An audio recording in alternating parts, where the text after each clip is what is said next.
on track number 1. It's the Christmas City Express. All aboard! Follow me!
Yeah?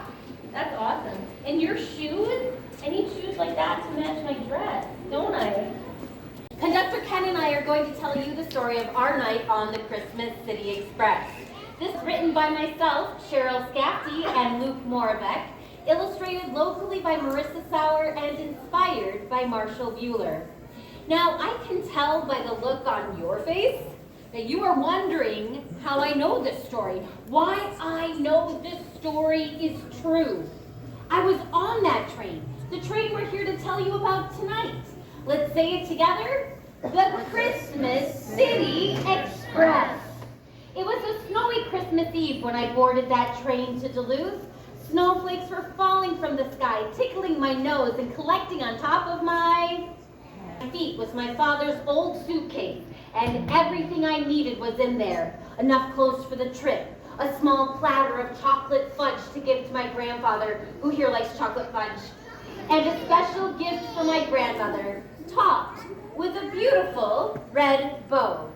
All aboard! The conductor called out. The whistle blew loud and long, piercing the cold night. Can I hear a loud train whistle from all of you on 3? 1, 2, 3. I was excited for the journey. To arrive and crawl into bed at my grandparents' house, I had sent Santa a note to let him know where I would be this Christmas Eve. I boarded, and the train slowly crept away from the station. Let's see those train wheels, everyone. Chugga, chugga, chugga, chugga, chugga, chugga, chugga, chugga. The snow swirled and danced outside my window. You know, I think the storm's getting worse, Said the conductor as he stopped to check my ticket. The train traveled deep into the night. How fast can you make your train wheels go? Can you show me? Can you go faster? Faster? Even faster? Good job, everyone. Outside, the tree branches, heavy with snow and ice, looked like reindeer antlers. Can everybody make reindeer antlers like this? Put them up to your head.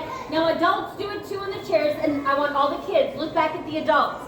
And the adults and everybody wave your fingers at each other. We call that a reindeer antler wave. It made me think of Santa, and I wondered what gift would he leave for me under the... I had just closed my eyes when the train wheels, let's see how they're doing in the snow. Chugga. Oh no. Chugga. They started too slow. The train gave a lurch, and then we stopped. I peered out the window. The blizzard was blinding and the night was dark. The light from the passenger car reflected gently against the snow-blanketed hills. We were in the middle of nowhere, far from home and far from our destination. Now, don't worry. There's plenty of coal in the tender, so we'll be warm all night, but I'm afraid we're going to be stuck here all night. But we want to be home for Christmas. We want to be with our families, the passengers cried out. Now, I was worried, maybe even a little scared. I did not want to be late for my grandparents, and I did not want to be stuck somewhere that Santa Claus didn't know where I was. The conductor checked his watch, looked at the unhappy passengers, then turned his face toward the window. What happened next, everyone? I'll never forget. The conductor grabbed his overcoat. and a lantern. And with a loud harumph, Harumph! he headed outside. Can I hear all of you say, harumph? I pressed my face against the cold window. I could just make out the lantern lights that bobbed and bounced into the distance, and then it disappeared. After a time, the dim light returned. The conductor came into view. He was dragging something big behind him. "What is that?" whispered the passengers.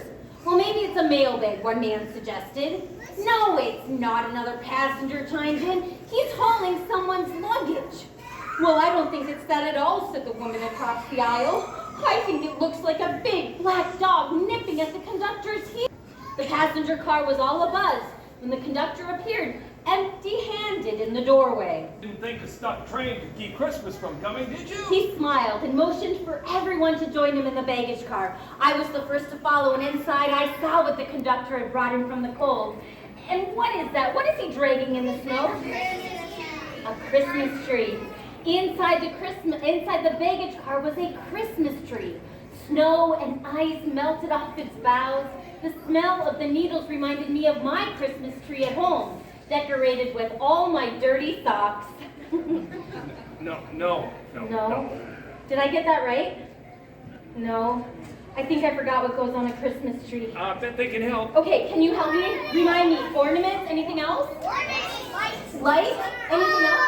A star? Garland. Those are great ideas. Candy canes, the star on top. I remember, everyone. That night, I didn't put dirty socks on that tree. I went back to my seat. I took the red bow off the gift from my grandmother. I hurried back to the baggage car, and everyone smiled as I placed the bow on the tree. And suddenly, there was a flurry of activity as passengers rushed to collect the ribbons and bows off the presents they had packed, and soon our tree was covered in red ribbons, big bows, and shiny foil. Laughter filled our train. Let's hear a big laugh from all of you.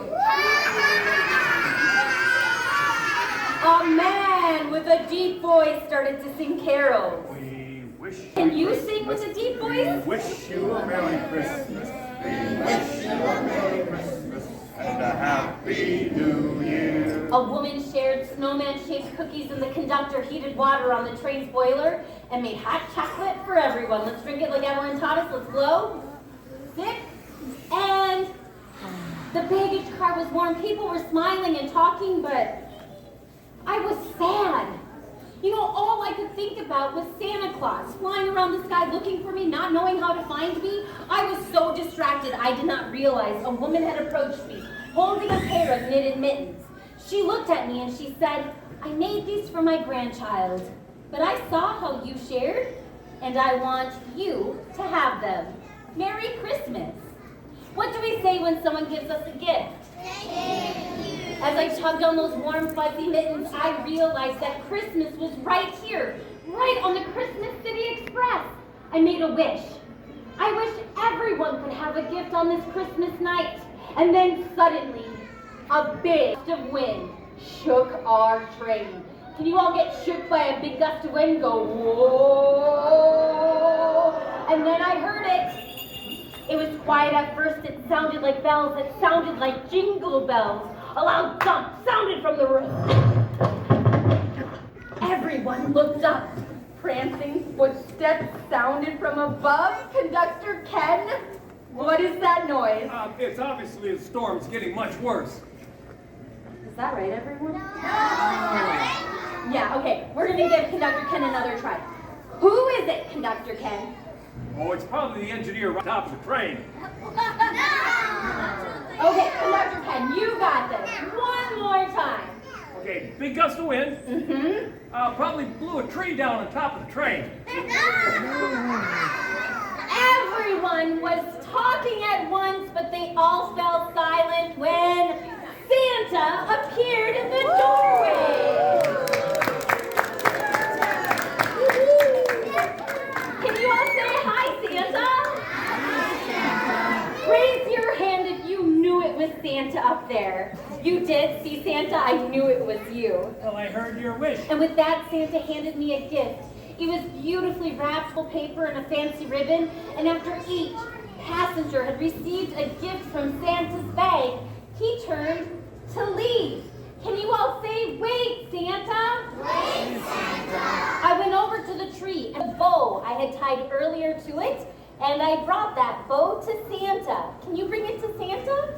I said to Santa, "It's not much, but you need a gift on Christmas too." And as I placed Santa Claus's hands, something magical began to happen. Soft and silent snowflakes started to magically fall inside the baggage car, collecting at our feet. Merry Christmas to all, and to all a good night. Can you all say Merry Christmas, Santa? And a Happy New Year! And then, as quickly as he had come, Santa was gone. I reached down and I picked up a snowflake. Can you pick up one too? This wasn't like any snowflake it was almost as big as my hand. The snowflake was cold to the touch, but even aboard the warm train, it showed no signs of melting. As the other passengers opened their presents, I went to the window. The snow outside had stopped falling, and Santa's sleigh, can you point to it in the picture? Where is it? It was just a small dot in the sky racing to its next location. Can you all whisper, "Good night, Santa"? Warily, I made my way to the passenger car, and with great care, I placed the snowflake in my suitcase before sleep closed my heavy eyes. Early the next day, I woke to the sound of the train pulling into the Duluth depot. Let's hear that train whistle one more time on 3. 1, 2, 3. Very good. My grandmother was waving to me from the platform.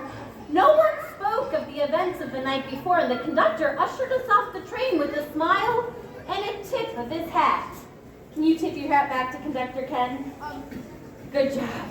Now, since that night, I have told the story about my night on the Christmas City Express to many people. And do you know what most people tell them my story? They just shake their heads. I don't think they believe my story.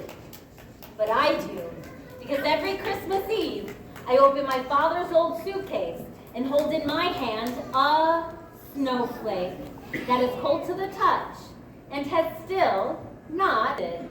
The end.